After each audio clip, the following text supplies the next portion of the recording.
Ya, pemirsa masih di Marga Review dan sebelum kita lanjutkan perbincangan, tim redaksi kami sudah merangkum beberapa informasi grafis dan mungkin saja bisa menjadi salah satu referensi untuk Anda. Langsung saja kita ke grafis yang pertama, kita akan coba lihat dasar penilaian dari TKDN pemirsa. Dapat Anda saksikan juga di layar televisi Anda. Tenaga kerja, bahan baku dan juga alat kerja. Dan ini merupakan 3 dasar dari penilaian TKDN. Kemudian kita beralih ke grafis selanjutnya, kita akan coba lihat penghitungan TKDN berbasis nilai investasi.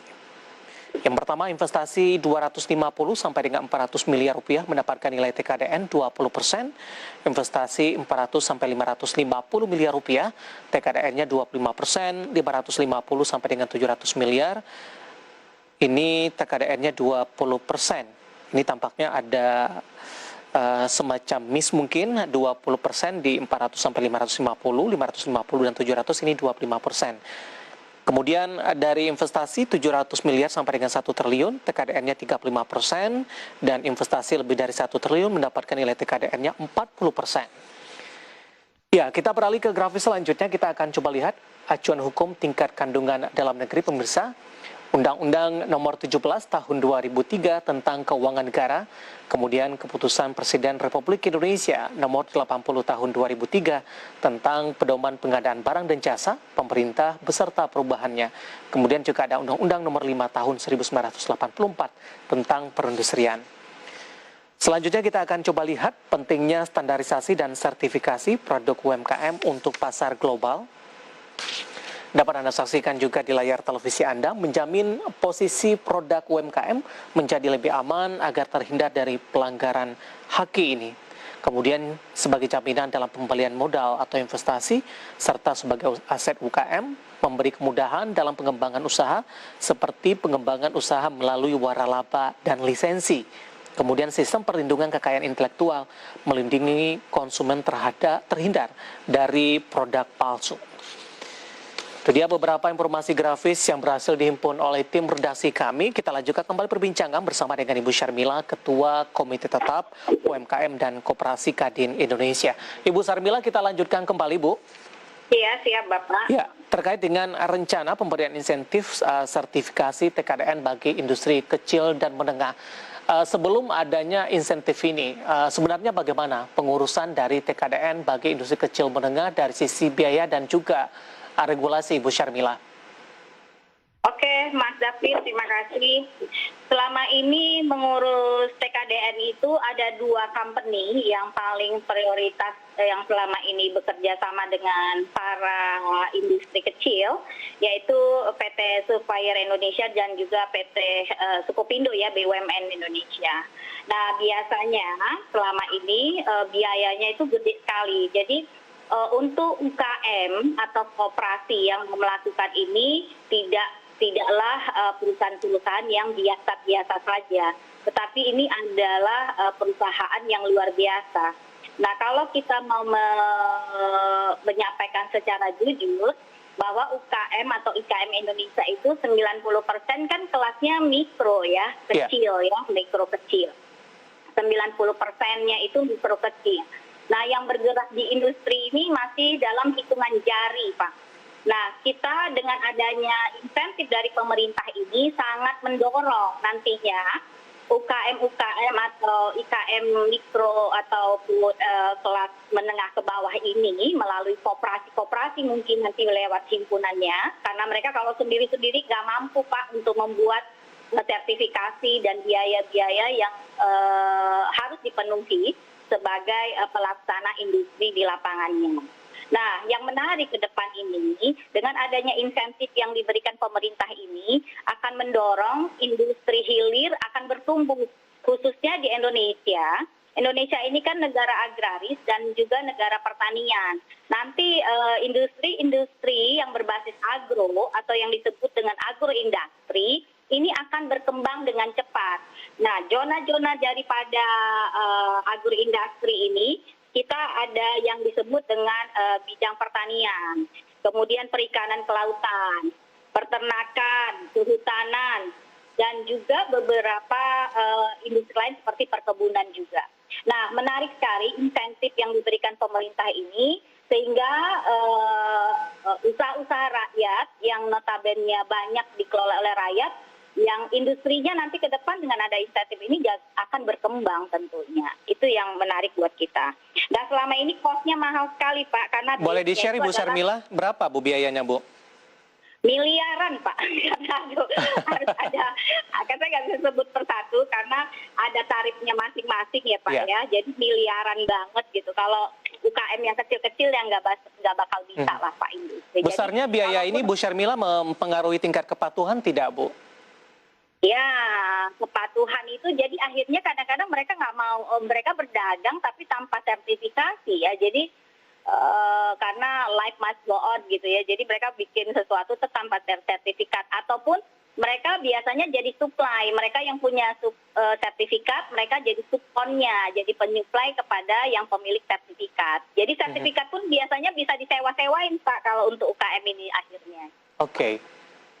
Ada usulan sebelumnya Ibu Syarmila untuk memberikan insentif dari sisi biaya, mungkin ini dalam kondisi normal ya Bu, tidak ada pandemi, supaya lebih meringankan, atau memang standarnya seperti itu Ibu Syarmila?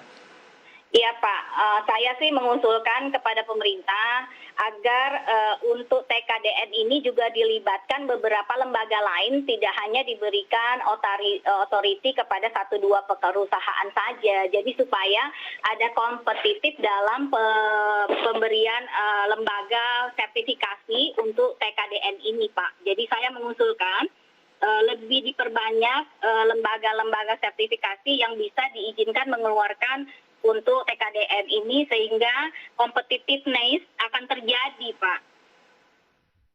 Baik, dan ini juga mempengaruhi tingkat kepatuhan tadi karena dari sisi biaya begitu Ibu Syarmila ya? Iya, betul, sangat membantu. Jadi karena kan sekarang nggak banyak company yang dapat license untuk bisa melakukan TKDN. Jadi kita karena tidak banyak ya kita akhirnya nurut.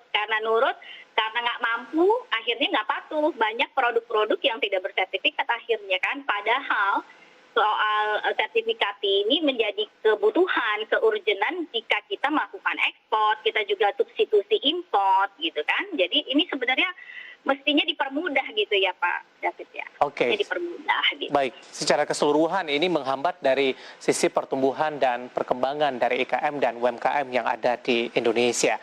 Nah, ketika dari TKDR ini merupakan salah satu hal yang diharapkan ini untuk mengembangkan atau memperluas ekspansi dari UMKM dan juga IKM dalam hal ini, Bu Syarmila. Ketika ketentuan-ketentuan tadi ada 40%, semakin besar nilai investasinya, nilai TKDR-nya juga semakin besar begitu. Tapi bagaimana dengan ketersediaan bahan baku lokal dalam hal ini? Ya, jadi Pak, sekarang ini kemarin kenapa banyak import daripada ekspor ya, bahan baku importnya lebih besar. Karena ternyata pas ditilik-tilik bahan baku dari dalam negeri itu belum mencukupi dan karena apa? Karena kita banyak sekali prosedur yang harus kita selesaikan ketika kita memproduksi bahan baku dalam negeri. Nah, sementara kalau ekspor itu kan bahan bakunya karena ekspor jadi nggak ada kalau barang itu ekspor kita import itu tidak ada kewajiban TKDN-nya jadi 0 ya kan Pak? Halo Ibu Syarmila. Halo. Jadi gini, terputus Ibu, silakan dilanjutkan kembali. Ya, industri itu mereka ada pilihan. Apakah mereka mau bahan bakunya import atau kita mau buat sendiri? Nah, kalau konsekuensinya kita import, berarti kita bebas bea, tidak ada 100 bea, harus ada TKDN di dalam negeri itu harus 40% kah atau 50% kah. Jadi tidak ada. Kalau import semuanya 100% bahan bakunya dari luar negeri. Tetapi ketika kita membuat industri di dalam negeri, kita diwajibkan membuat bahan bakunya TKDN-nya itu 40% kan minimum 40%, bahkan sekarang diminta dinaikkan. Nah, yang notabene bahan baku itu tidak ada juga sometimes di Indonesia. Itu persoalan juga. Baik.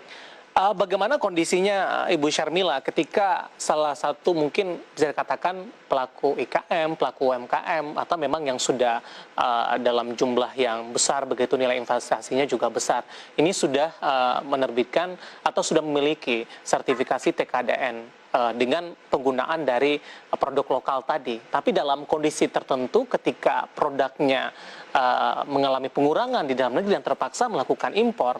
Nah, bagaimana posisi dari sertifikasi ini, Bu? Ya, kondisi sertifikasi kalau dia sudah melakukan sertifikasi dan dia sudah komit bahwa bahan baku dalam negerinya sesuai komponen tertentu itu, dan jikalau memang tidak terpenuhi, suka nggak suka memang harus import, dan secara costly itu nggak ada masalah dan tidak masalah juga gitu loh buat kita sebagai pelaku UKM, satu UKM. Karena gini, sebagai pelaku atau pemilik industri, yang penting kan bahan bakunya selalu tersedia kan. Iya. Nah, kalau TKDN ini kan difungsikan khusus untuk kalau kamu mau buka pabrik di Indonesia. Kamu boleh buka pabrik di Indonesia, tapi bahan bakunya ini ya harus 40% ke atas, bahkan 50% harus lokal gitu. Tapi kalau nggak ada, suka nggak suka, mau nggak mau, kalau industrinya tetap harus jalan, ya mau nggak mau import kan, Pak. Ada kelonggaran dalam hal ini, Bu Syarmila? Ada, Pak. Oke, baik. Ada masalah. Dan ada evaluasi juga begitu? Iya, betul, Bapak. Baik. Ibu Syarmila, kita masih punya satu segmen lagi, kita akan jeda, nanti kita akan lanjutkan kembali, dan pemirsa telah bersama kami, Parga Review akan segera kembali. Usai jeda berikut ini.